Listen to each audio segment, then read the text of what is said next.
My name is Carolina. I'm the Recruitment and Advocacy Manager for Queensland and the ACT at Teach for Australia. And today I'm Hello. here with my colleague Melanie. Oh, hi, we can hear you now. Oh, okay. Thanks. That's working. Yeah. Yeah. You can introduce yourself in a sec. Okay, nice. Thank you. Um, and I've been working at TFA for almost 2 years now. I'm really passionate about diversity and inclusion. I come from Brazil originally, and it's a real pleasure to be part of these careers fairs today, to promote some initiatives that Teach for Australia is doing and all our philosophy and values. So as I said, today I am with my colleague Mel here, so I'll pass it over to you, Mel. Thanks, Carolina. As mentioned, my name is Mel, and I'm a recruitment advocacy manager at Teach for Australia, like Carolina. So we're normally someone's first point of contact as they're inquiring about our leadership development program. I look after our candidates in Tasmania and some in Victoria as well. And it's a job I absolutely love doing. But prior to Teach for Australia, I was a primary school teacher. And I think my interest in diversity and inclusion actually came from my teaching experience. And it was actually when I moved to London and was teaching in a very diverse, I guess, ethnic diverse neighbourhood in London. And being from Perth originally, it was not something I'd experienced in my teaching experience in Perth.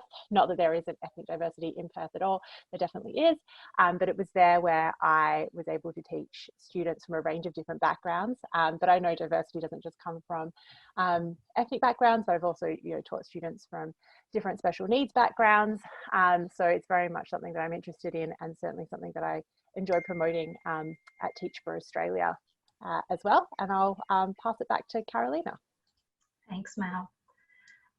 So as you can see on Mel's background, this is the identity for our reconciliation action plan at Teach for Australia. And just before going to that, I just wanted to emphasize that Teach for Australia has a full commitment to treating all people fairly with respect, regardless of their economic status, their gender, their sexual orientation, their age, their race, religion, or any ability level. So children of all backgrounds are valuable as they are, and people, not only children, but young people and adults. So at Teach for Australia, we really value diversity and inclusion. And as I was saying about this image, it's with great humility and knowing how much more we have to learn and grow in this space as individuals and as organization. We launched our first reconciliation action plan last year. And as an organization, we commit ourselves publicly to the path of reconciliation, and we invite our students, our community, our staff to hold us to this reconciliation action plan. And this is to support and to challenge us, to challenge our assumptions, to challenge our privilege, and to reflect and progress in our daily activity, in our daily attitude, in our daily work and values that underpin who we are and what we do. So this image, if you are interested to know more about the meaning behind this was created by a small group of students, Aboriginal students, who are part of one of the schools, one of our partner schools, and they decided to create this artwork with their hands and strings in a group, and they were lying still in the sand for 15 minutes with their hands wrapped in this string. And the idea behind this image, for one of the students, I'm just going to read his quote here. He says, "This artwork represents us, the Bunurong class, all together. It represents the land and our hands connected to the land, our hands on the land," he said. So it's really profound. It's really beautiful, the meaning behind this image. And this is the image we use to represent our Reconciliation Action Plan that was designed and created especially for this occasion and this project.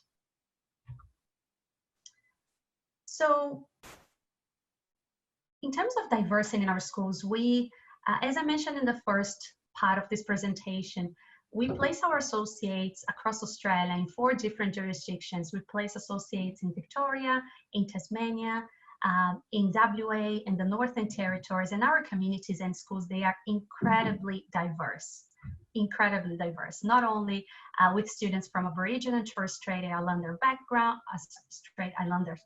background, but also from refugee and asylum seeker background, students from remote and rural areas, from diverse and different ethnicities. And I think the staff at TFA represents this diversity as well as our teachers. And we're trying to improve the diversity of our cohort year after year. Just to give you an example, this is one of our schools, and in Tennant Creek, we place associates in Tennant Creek High School. It's a really, really small school in a remote location. There's only 26 teaching staff there, and unfortunately, they're experiencing a lot of disadvantage. And sorry about that, the noise in the background. And 85% of these students are from Aboriginal and Torres Strait Islander backgrounds. They're Indigenous Australian, and they speak a language other than English. 70% of them, which means they speak like 2 to 3 different, maybe 4 languages, Indigenous language beyond besides English. So it's extremely diverse. And our associates there, they have an incredible experience in terms of connecting to these students and developing relationships with them, learning from them and working with them, not for them, but with them,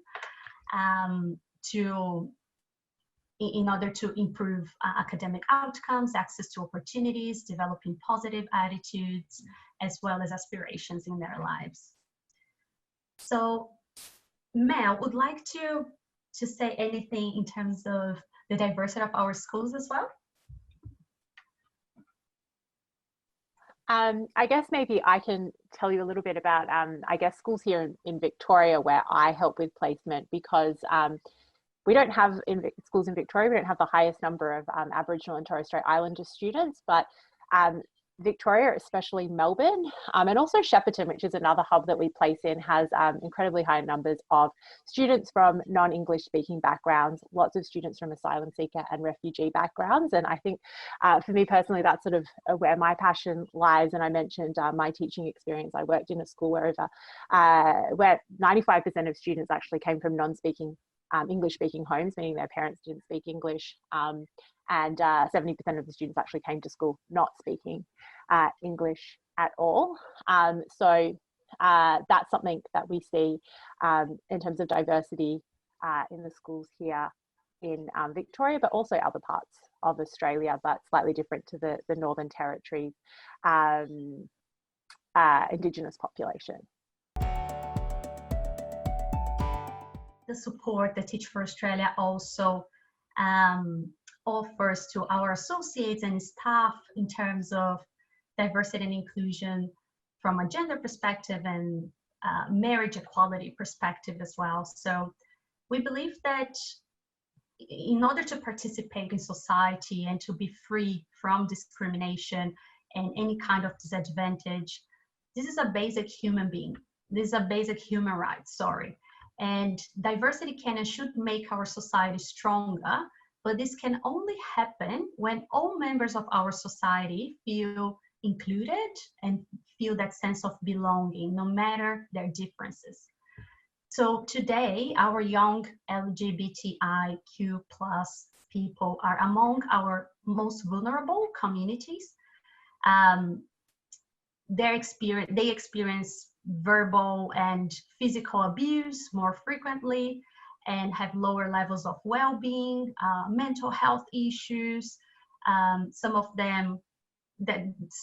these experiences might impact their attendance in school and their aspirations and achievement in life more broadly.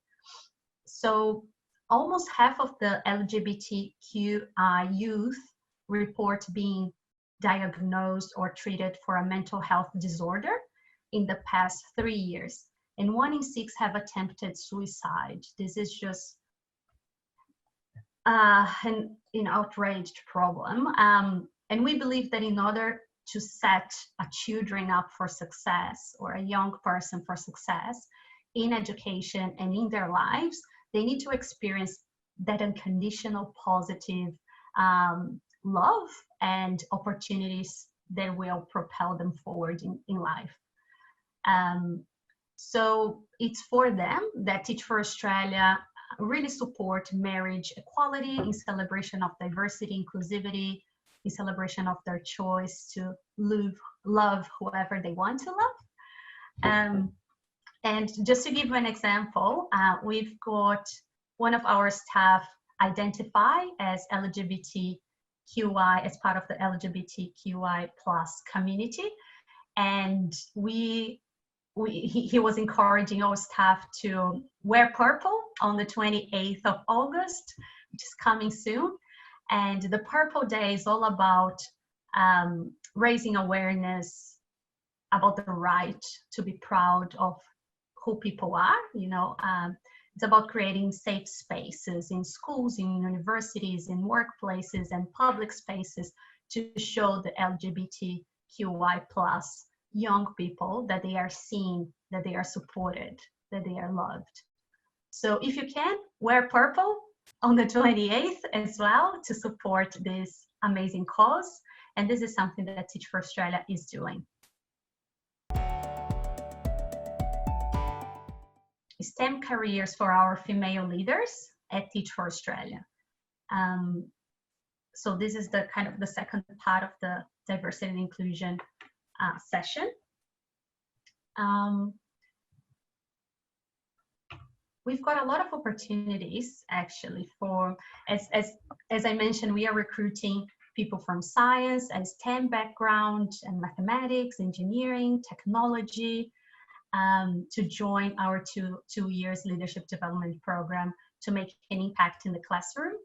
And we've got a lot of associates who are qualified to teach STEM, including a lot of women, which is amazing. So just to give you an example, Alexandra is currently teaching science. She's one of our associates. And sorry, she's part of the alumni community. She has completed the program already.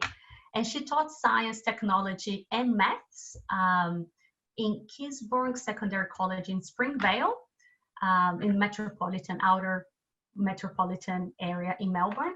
And she feels really lucky to be teaching a year 10 STEM project class. So you can see her in the photo here. Here you go.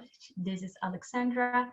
And she's been leading a lot of hands-on activities, including robotics, 3D printing, programming, coding, and bridge building with her students, like a lot of exciting science experiments. And the students also studied artificial intelligence in her lessons. So Alexandra is one example of how we see teaching as leadership and how women are leading. Women in STEM are leading in the program, not only in the classroom, but outside the classroom.